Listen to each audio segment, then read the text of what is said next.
And the Joey Jones Show rolls on from Mugshots Grill and Bar, I should say, on Airport Boulevard. South Alabama's leading tackler all time is Enrique Williams, 251 tackles in his career. Jake Johnson was the leader. Enrique needed 7 against Southern Utah. He got 12. So, I mean, what an addition he has always been to this defensive lineup for us. Yeah, Enrique's a great player. You know, he's works really hard. He gained a lot of weight in the offseason, 236 pounds right now. And he can be a great football player for us and be an all-conference type player. All right, so it's Tulane today, and let's start with their offense. You may have heard of the quarterback, or at least you've heard his last name. It's Montana. That is Joe Montana's son, Nick Montana, back for Tulane. Let's start bigger picture, though. Offensively, what do they do? You know, they're kind of a spread team, and they'll use tight end some. They get their offense, obviously, from the Saints. Coach brought the whole offense from there. So what they do is try to run the football inside, and they throw a good bit of deep balls. And they're doing a good job of keeping things balanced. And I think when you look at their offense, that's what you notice. And I think 100 yards in the first quarter against Jackson State last Saturday. Is that something you expect them to try and set the tone with us and try to run it on us and see if we can stop it? I'm sure they will. I'm sure it'll be part of what they do. I'm not sure what their exact game plan is, but I know one thing come out and be explosive is the goal of most teams. Nick Montana, we mentioned him. What kind of quarterback is he? Hopefully he's no Joe, at least at this point. Well, he's a good one.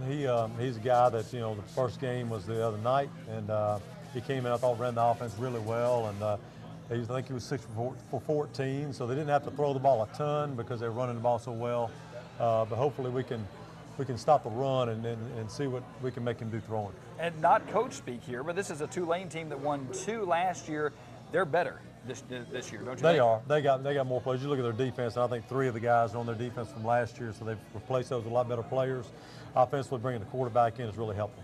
All right, so for us defensively, you know, we fell behind early, but really seemed to make some good adjustments last Thursday. Did you like what you saw from our defense? I really did. You know, other than the last 2 drives, that's the only thing that disappointed me. Just bowing the neck and stopping the drive, stopping them from kicking the field goal. That's the only thing. Other than that, I think we got a chance to be a really good defense player. I talked to the team last week, and I felt like, listen, you know, we have the talent to play really good defense here at South Alabama. We need to do that. And what do you build on from what we had Thursday night? What do you say? Look, this is what we did well. This is what we need to improve on here. I think the biggest thing, like I mentioned earlier, is playing 4 quarters. Yeah. And listen, let's face it. We're at a point in our program we need to taste winning. We need to get to that point where we can win, and our players understand how to win. But we just got to do that as a team this year and get it rolling, because once we get that taste in our mouth, it's going to take off. I think it was some guy named Lombardi that said winning is a habit, right? It really is. Yeah. It really is, and we got to create that habit right now. Well, let's go get it done today. We'll talk more Tulane. In fact, we'll talk about their defense coming up in just a couple of minutes. Right now, though, let's do our player profile, and it's the guy who was the answer to our trivia question. Let's learn more about Enrique Williams.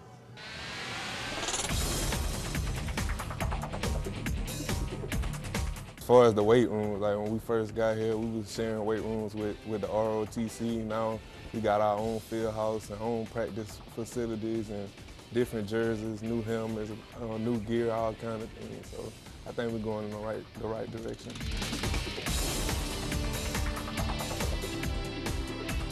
I see a lot of it, but I try not to pay too much attention to it, because I still feel like I have a lot to prove, and I don't want to get like the big head or anything. Like, I want to stay humble. So, I mean, I look at it to a certain extent, but I still feel like I have a lot to prove.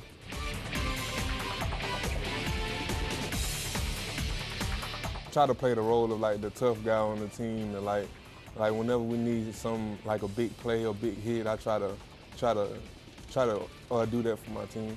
Are you the tough guy off the field? Not really. I just try to save it for the field, you know. I mean, we went through a lot of bumps and stuff, and I think that was necessary to get to where we are today, and we know what to do and what not to do. And like it's a saying that we have in the field house. It says, a skillful sailor doesn't travel on through calm seas. So I think we've been through those bumps and improved and got better. So I think we can look through the mistakes that we made last year in order to improve and have a better season this year.